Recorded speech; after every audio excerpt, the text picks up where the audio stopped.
دوسروں کو چور چور کہہ رہے ہو. 3.5 پونے 4 سال حکومت کر کے بھی تم آج تک کسی کی چوری نہیں پکڑ سکے. باہر کا بھیجا ہوا 1 روپیہ واپس نہیں کر سکے. مشرف کے زمانے سے جس ادارے کو ہائر کیا گیا تھا وہ اعتراف کر چکا ہے اور معافی مانگ چکا ہے کہ ہمیں چوری کا کوئی مال نہیں ملا، اور آپ مسلسل اپنے اس بار بار کے الفاظ جو آپ کی عادت بن چکے ہیں اور جو آپ کے مقام و اخلاق کے عین مطابق ہیں، گالیاں دے رہے ہو لوگوں کو. تو یہ بھی تو تمہاری نااہلی ہے کہ الزامات لگا رہے ہو اور حکمران بن کر بھی تم کسی کے جرم کو نہ پکڑ سکے ہو نہ قوم کی امانت لوگوں کو واپس لوٹا سکے ہو. سو ایسا نااہل بھی تو ملک کا حکمران نہیں ہونا چاہیے.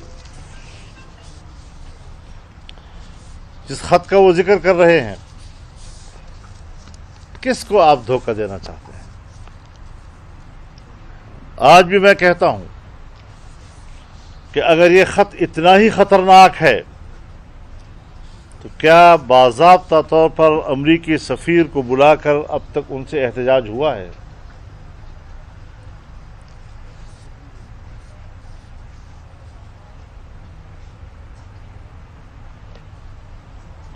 کیا یہ پاک ایمبیسی کی اسسمنٹ ہے؟ جن لوگوں سے ان کی گفتگو ہوئی ہے اس سے جو انہوں نے اخذ کیا ہے اس کو انہوں نے سفارتی کیبل کے ذریعے بھیجا.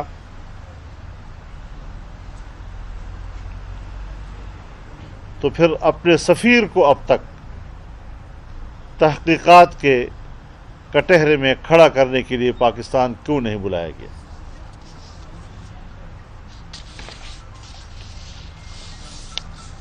7 مارچ کو یہ خط لکھا گیا ہے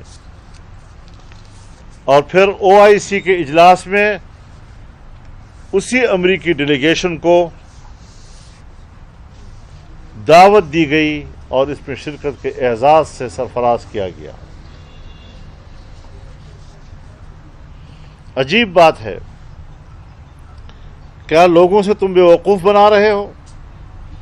یہی امریکہ جب اس کا صدر ٹرمپ تھا اور آپ کو وہاں ان سے ملاقات کی پذیرائی ملی تھی تو آپ نے واپسی پر جشن منایا اور کہا یوں محسوس کر رہا ہوں جیسے میں ایک بار پھر ورلڈ کپ جیت کر آیا. لیکن آج جب امریکہ کا دوسرا صدر وہ آپ کو فون کرنے کے لیے تیار نہیں ہے تو اب بین الاقوامی سازش ہو گئی ہے. یعنی اگر وہ آپ کو تحفظ دیں، وہ آپ کو سپورٹ کریں، آپ کے جائز و ناجائز کو تحفظ دیں تو پھر تو امریکہ ٹھیک، لیکن اگر وہ آپ کے ناجائز کو جائز کہنے کے لیے تیار نہ ہو تو پھر وہ دشمن ہو جاتا ہے. امریکہ سے اختلاف اگر برملا اور میدان میں کھڑے ہو کر ڈٹ کر کسی نے کیا ہے وہ جمعیت علماء اسلام ہے، وہ فضل الرحمان ہے جس نے میدان میں کھڑے ہو کر عالمی استعمار کو للکارا ہے. یہ جب میں اس کو للکار رہا تھا تو تم ان کے بوٹ پالش کر رہے تھے، میں تمہیں نہیں جانتا. جب جنرل مشرف امریکہ کے بوٹ پالش کر رہا تھا تو آپ جنرل مشرف کے لیے کمپین چلا رہے تھے، ریفرنڈم میں آپ اس کا ساتھ دے رہے تھے. جس طرح مودی ابھی برسر اقتدار نہیں آیا تھا اور آپ اس کے آنے کے لیے خوش ہو رہے تھے کہ وہ آئے گا تو کشمیر کا مسئلہ حل کر لے گا، سو یہ جو حل کیا ہے آپ تو اس سازش میں شریک ہیں ان کے ساتھ.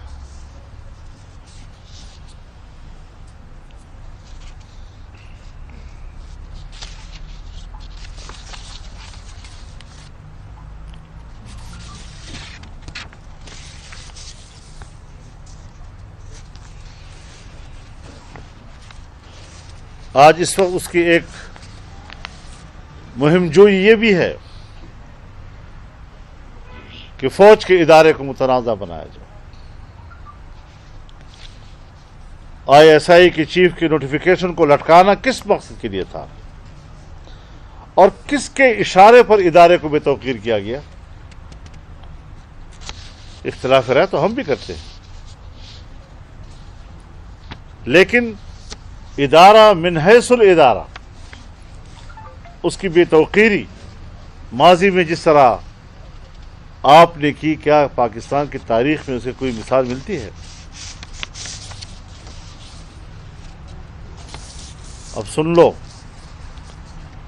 تمہاری بہانوں اور نشانوں کی سیاست ختم ہو چکی ہے. اب اپنے گھر کا راستہ تاڑنے کی بجائے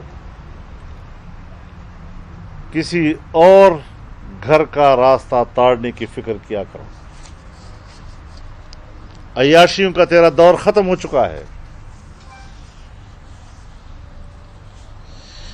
پوری دنیا کا احتساب کرنے والا آج انشاءاللہ خود احتساب کے کٹہرے میں کھڑا ہوگا. تو اس حوالے سے ہم ان کی اس تقریر کو مسترد کرتے ہیں اور ایک ہارا ہوا انسان آج اپنی شکست کا اعتراف کے ساتھ گفتگو کر رہا تھا. اب تو سالوں کی بھی بات نہیں، مہینوں کی بھی بات نہیں، ہفتوں کی بھی بات نہیں، اب تو 1-2 دنوں کی بات ہے. اب تو حساب کتاب گھنٹوں کے حساب سے ہو رہا ہے اور آپ کا جانا ٹھہر گیا ہے. اور جس دن آپ جائیں گے یہ دن قوم کے لیے نجات کا دن ہوگا کہ ایسے نااہل، ایسے نالائق، ایسے ناجائز حکمران سے قوم کو نجات مل گئی ہے. اور جن لوگوں کو آپ بکاؤ مال کہتے ہیں، جن کے بارے میں آپ کہتے ہیں کہ یہ ضمیر فروش ہیں، جب آپ جہاز اڑا کر ہر شہر میں جا کر ضمیر خرید رہے تھے، ممبران کو خرید رہے تھے اور اپنی حکومت بنا رہے تھے، اس وقت یہ آپ ہی کی نظر میں باضمیر تھے. آج جب وہ آپ کے خلاف میدان میں اتر آئے ہیں تو اب وہ ضمیر کے فروخت کرنے والے ہو گئے ہیں. ایک معیار رکھو، روز روز تمہارے معیار بدلتے رہتے ہیں. ہماری طرح ہو جاؤ. پہلے دن سے آپ کو جو کہا ہے آج بھی اس پر قائم ہے. ایک لمحے کے لیے ہمارے موقف میں آپ کے لیے کوئی جھول نہیں آیا. اپنے موقف پہ ڈٹے رہنے کا سبق سیکھو. روز روز سیاست تبدیل کرتے ہو، کبھی ڈکٹیٹر کے ساتھ، کبھی اس کے ریفرنڈم کے لیے تحریک چلانے والے، پھر اسرائیل کے ایک تنظیم کے ساتھ ہو کر آپ کہتے ہیں میں اینٹی وار ایک NGO کے ساتھ ہوں. وہ کون ہے جس کے الیکشن کمپین کے لیے آپ گئے تھے؟ وہ کنزرویٹو فرینڈز آف اسرائیل کا رکن ہے، اس کا نمائندہ ہے. اس کے لوگوں کو پیچھے رکھ کر تم نے وہاں ان کے لیے کمپین چلائی ہے. ہم تمہارے اصل کو جانتے ہیں، تمہاری حیثیت کو جانتے ہیں، تمہارے رشتے کہاں کہاں پر ہیں، اور تم آج بھی اسلام اور دین اسلام کے خلاف کیا کیا سازشیں کر رہے ہو اور چادر اوڑھ رہے ہو. کبھی ریاست مدینہ کی، کبھی رحمت اللہ عالمین اتھارٹی کی، اور کبھی کس مقدس نام کی. منکر ہو کر اپنا نام معروف رکھتے ہو اور امر معروف کے نام سے جلسے کرتے ہو. غلاظتوں کا ڈھیر، اس کے اوپر قرآن کریم کا مقدس نام لکھتے ہو. اب یہ کھیل ختم ہو چکے ہیں تیرے. اب تو بے نقاب ہو چکا ہے. تیری اصلیت قوم کے سامنے واضح ہو چکی ہے اور کسی طریقے سے بھی اب مزید آپ کی یہ کشتی سفر کے قابل نہیں رہی. یہ اب ڈوبنے کو ہے اور ایک آدھ دن میں تمہاری کشتی سمندر میں غرق ہو جائے گی اور قوم نجات پائے گی. وآخر دعوانا الحمدللہ. مولانا صاحب یہ فرمائیں کہ آج جو قومی سلامتی کمیٹی کا اجلاس ہوا ہے، کئی دنوں سے یہ بحث جاری تھی کہ یہ کیبل ہے، یہ خط ہے، یہ کیا ہے، لیکن آج قومی سلامتی کمیٹی نے جو اعلامیہ جاری کیا ہے جس میں فوجی سربراہان بھی موجود تھے، اس اعلامیہ کو ظاہر ہے جوائنٹلی جاری کیا جاتا ہے، ہمیشہ سے یہی ہوتا ہے، تو اس میں انہوں نے اس کو درست قرار دیا ہے. تو کیا آپ سمجھتے ہیں کہ یہ اعلامیہ درست ہے؟ حضرت اعلامیہ کی بات نہیں ہے، خط کی بات ہے. اب خط جو ہے اس کو میں نے تفصیل سے بات کہہ دی ہے کہ ایک عام طور پر ڈپلومیٹک پریکٹس کہ جس کے تحت ایک سفیر مختلف دنیا کے لوگوں سے ملتا رہتا ہے اور پھر وہ جو اخذ کرتا ہے اس کو تحریر میں لا کر ملک میں بھیجتا رہتا ہے. اس میں یہ بھی ہوتا ہے کہ آپ کے یہ اقدام اچھے ہیں, یہ بھی ہوتا ہے کہ فلاں نے ہمیں تاثر دیا کہ ہم آپ کو سپورٹ کریں گے, اس میں یہ بھی ہوتا ہے کہ آپ کا یہ عمل صحیح نہیں ہے, آپ کی یہ پالیسی صحیح نہیں ہے, اس سے آپ کو نقصان پہنچ سکتا ہے. اور یہ ساری چیزیں جو ہیں کیبل کے تحت ملک میں آتی رہتی ہیں, معمول کا عمل ہے.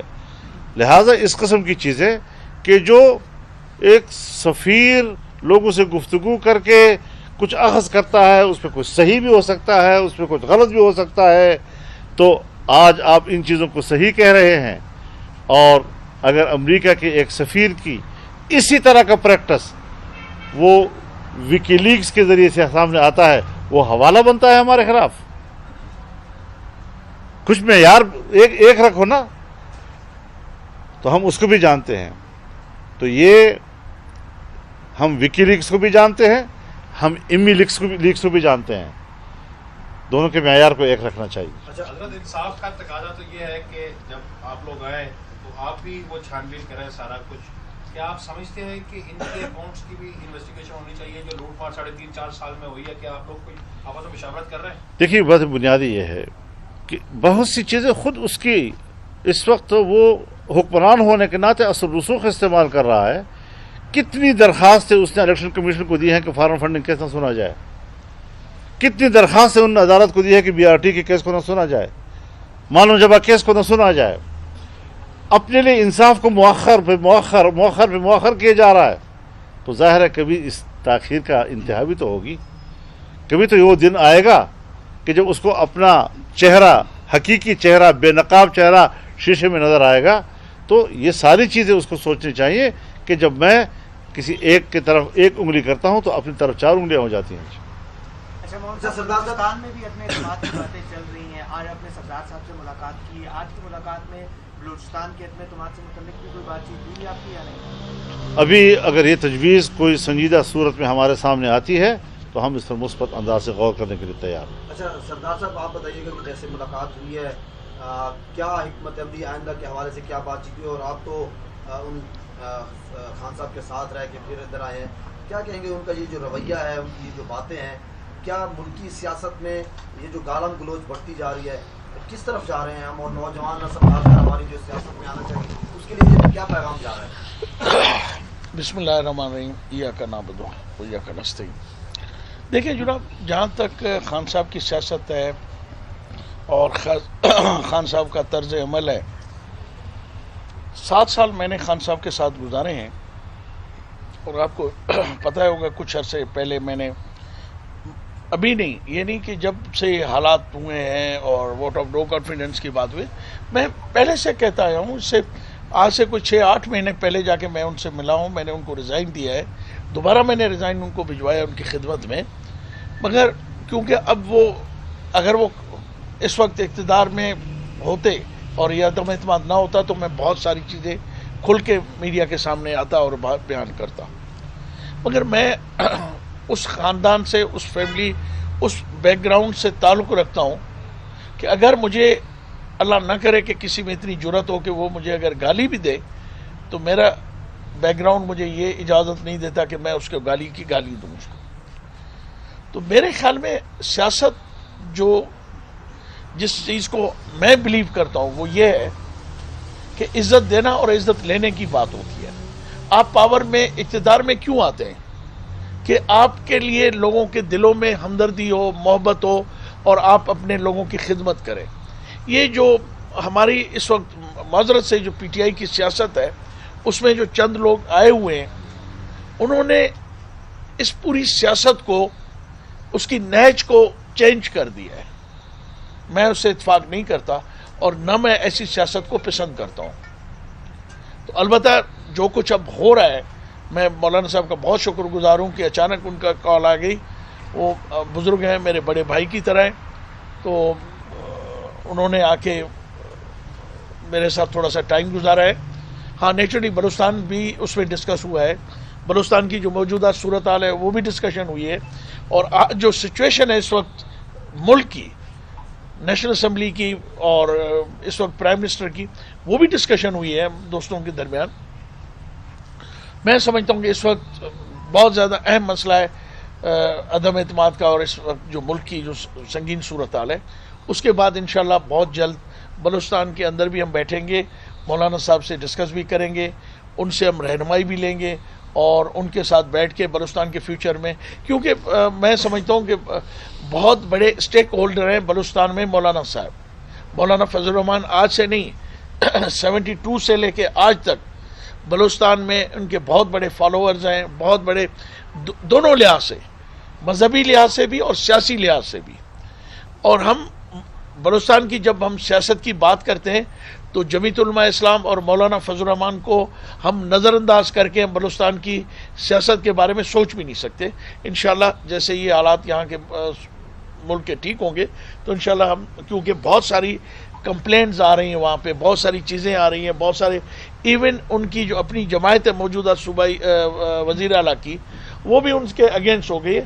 تو ہم تو پھر بیٹھ کے ہم سوچیں گے، نیچرلی کوئی بہتر راہ نکالیں گے انشاءاللہ. اچھا مولانا صاحب، امریکی محکمہ خارجہ نے وزیر اعظم کے تمام تر جو باتیں ہیں اس کی تردید کر دی کہ ایسا کچھ بھی نہیں ہے، اس پر آپ کیا کہیں گے؟ تو ہم بھی یہ سمجھ رہے ہیں کہ بھائی اختلاف کیا جائے، لیکن اختلاف کے لیے کوئی بنیاد تو سنجیدہ ہونا چاہیے نا. اب آپ ایک عام قسم کی جو ایک سفارتی پریکٹس ہوتی ہے، اس میں آج اپنے عدم اعتماد کے دنوں میں، جبکہ یہ روزانہ آتی ہیں، روزانہ کے حساب سے یہ کیبل روزانہ آ رہی ہوتی ہیں اور یہاں پر سفارتخانہ دیکھ رہا ہوتا ہے، آپ نے آج تک ایکشن کیا لیا ان کے خلاف؟ تم تو ابھی تک امریکیوں کو بڑے اعزاز کے ساتھ OIC میں بلاتے رہے. تو آج جب تمہیں ضرورت پڑ گئی ہے اس طرح کی بھونڈی قسم کی حرکتیں کہ اپنے اقتدار کو بچانے کے لیے بھونڈی قسم اور ملک کے لیے مشکلات پیدا کرنا، کوئی سنجیدہ موضوع پہ اختلاف رائے ہو تو پھر تو ہم بھی کہیں گے کہ بھئی پاکستان کا سٹانس ہے اور ہم پاکستان کے سٹانس کا دفاع کریں گے. امریکہ لاکھ طاقتور قوت ہو، لیکن صحیح اور حق بات سے تو ہمیں کوئی نہیں روک سکتا.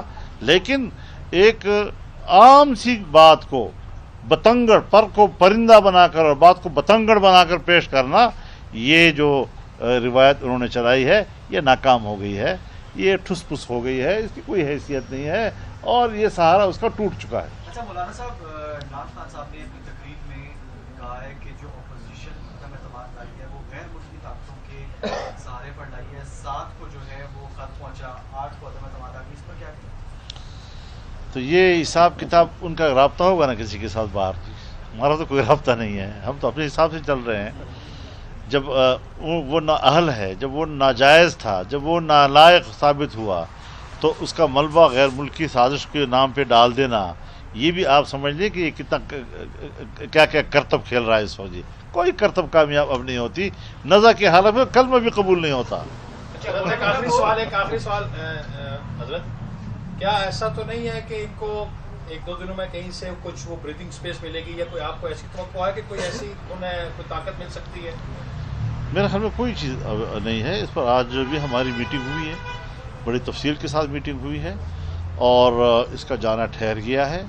اس کے علاوہ اب کوئی راستہ نہیں ہے اس کے پاس، اور قوم انشاءاللہ جشن منائے گی اور یوم نجات منائے گی، اور انشاءاللہ رضی یہ تاریخ رات چھٹ جائے گی اور نیا سحر انشاءاللہ طلوع ہوگا. اچھا مولانا صاحب وہ کہہ رہے ہیں، خان صاحب کہہ رہے ہیں کہ میں جب باہر آؤں گا تو زیادہ خطرناک، اس پہ کیا؟ اس کے خطرے ہم نے سارے دیکھے ہوئے ہیں نا. 22 سال سے خطرہ خطرہ خطرہ خطرہ، روزانہ کا خطرہ، اب بالکل ہی خطرہ نہیں رہا.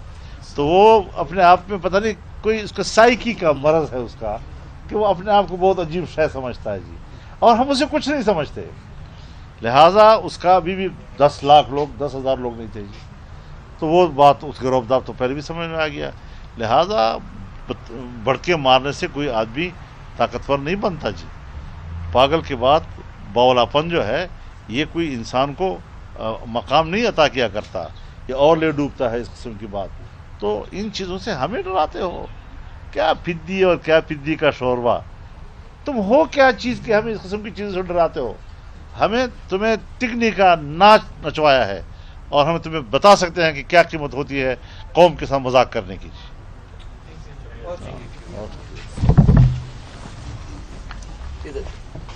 فی امان اللہ. اچھا جی، بہت بہت شکریہ، بہت شکریہ.